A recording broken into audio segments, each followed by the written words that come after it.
الحمد لله وأصلي وأسلم على من بعث رحمة للعالمين. الفصل الرابع: الحامل والمرضع. حكم صوم الحامل والمرضع. يباح للحامل والمرضع الفطر في رمضان سواء خافتا على نفسيهما أو على ولديهما، وهذا باتفاق المذاهب الفقهية الأربعة: الحنفية والمالكية والشافعية والحنابلة. Le statut du jeûne de la femme enceinte et de la femme qui allait. Il est permis à la femme enceinte et à la femme qui allait de ne pas jeûner durant Ramadan, et ceci est égal qu'elle ait peur pour elle-même leur propre santé ou pour la santé de leur enfant. Et ceci à l'unanimité des écoles, des 4 écoles de jurisprudence: les Hanafiya, les Malikiya, les Shafi'a et les Hanabila. Ça veut dire qu'à la base, elles sont comme les autres personnes et qu'il leur est obligatoire, c'est-à-dire la femme enceinte et la femme qui allait, de jeûner. Maintenant, si le jeûne est pénible pour elles, à cause donc soit de l'allaitement ou de la grossesse, ou bien même ils ont peur pour leur propre santé ou pour leur enfant, alors il leur est permis de ne pas jeûner. الثاني ما يلزم الحامل والمرضع إذا أفطره. إذا أفطر الحامل والمرضع خوفا على نفسيهما. إذا أفطرت الحامل والمرضع خوفا على نفسيهما فعليهما القضاء فقط، وهذا مذهب الجمهور الحنفية والشافعية والحنابلة، وهو قول طائفة من السلف وحكي الإجماع على ذلك.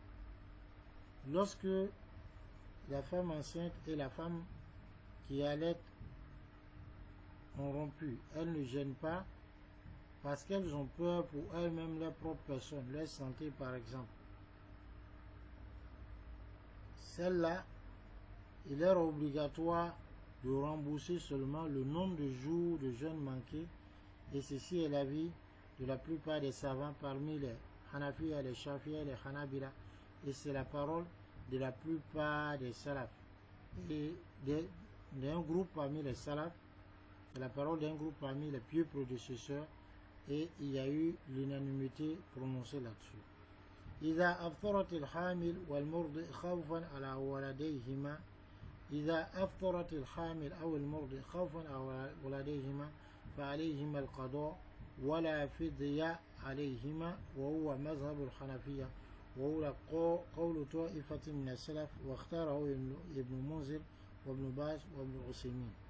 Lorsque la femme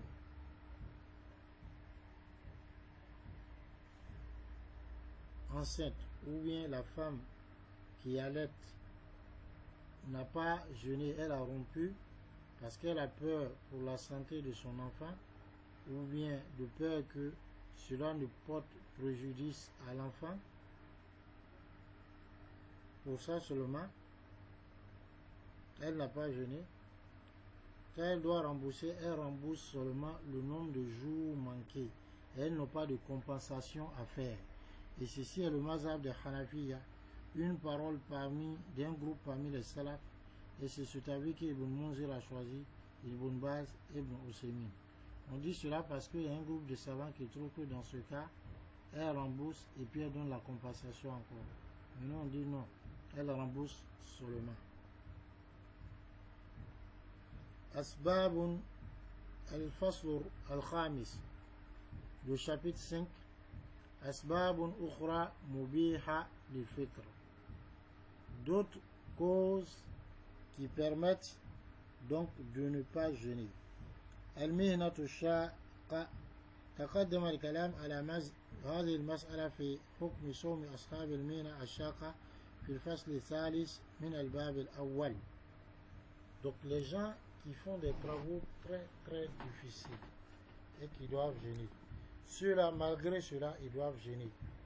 Et seulement si le jeûne devient pénible de telle sorte qu'ils ont peur pour eux de pouvoir mourir, ou de porter atteinte à leur vie, alors ils prennent ce qu'il faut juste pour calmer leur faim ou leur soif, et dans ce cas, ils continuent jusqu'au soir, ils vont rompre avec les gens, et après Ramadan, ils remboursent ce jour.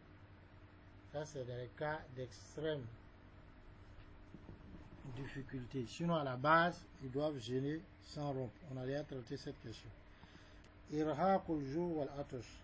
من أرهقه جوع أو عطش شديد يخاف منه هلاك فإنه يجب عليه الفطر وعليه القضاء نص على ذلك المالكية والشافعية.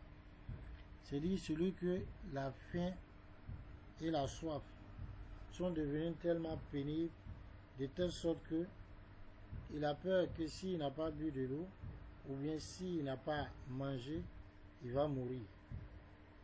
Alors, il est obligatoire de rompre le jeûne et à ce moment, il va rembourser ce jour de jeûne pour lequel il a rompu. Les Malikiya et les Shafiya ont donné cet avis. Al-Iqra. Hukmu al-Mustakri al-Iftar. Celui qui a été contraint à jeûner. إذا أكره الصائم على الفطر فأفطر فلا إثم عليه وصومه صحيح سواء كان الإفطار بغير فعل منه بأن صب في حلق إيمان مثلا أو كان الإفطار بفعله وهو مذهب الشافعية والحنابلة والظاهرية وهو اختيار الشوكاني وابن عثيمين.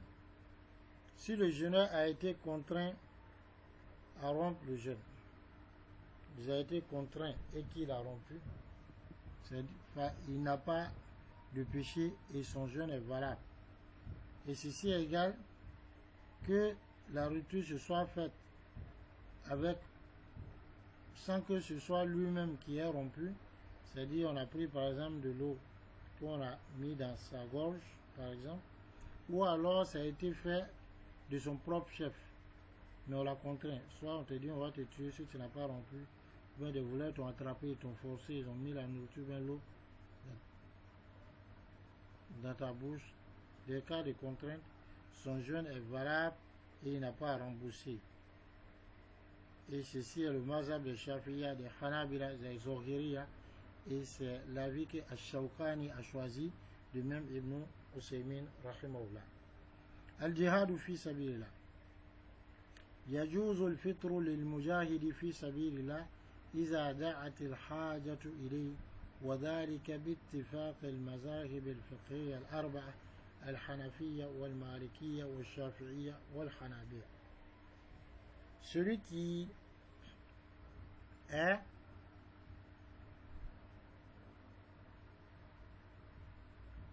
en jihad fi sabilillah, donc la guerre sur le chemin d'Allah, il est permis aux combattants sur le chemin d'Allah de rompre si il y a besoin.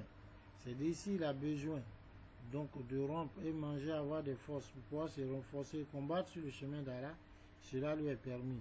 Et ceci à l'unanimité des 4 écoles de jurisprudence, des Hanafiya, des Malikiya, des Shafi'iyya et les Hanabila. Et ainsi on vient de boucler avec donc ce chapitre 3 qui concernait les personnes qui sont excusées pour le jeûne et les règles qui sont rattachées à leurs différentes excuses.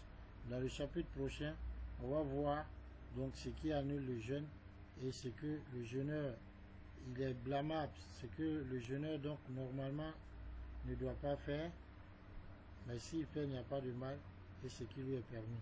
Qu'Allah nous accorde la bonne compréhension. Assalamu alaikum wa rahmatullah.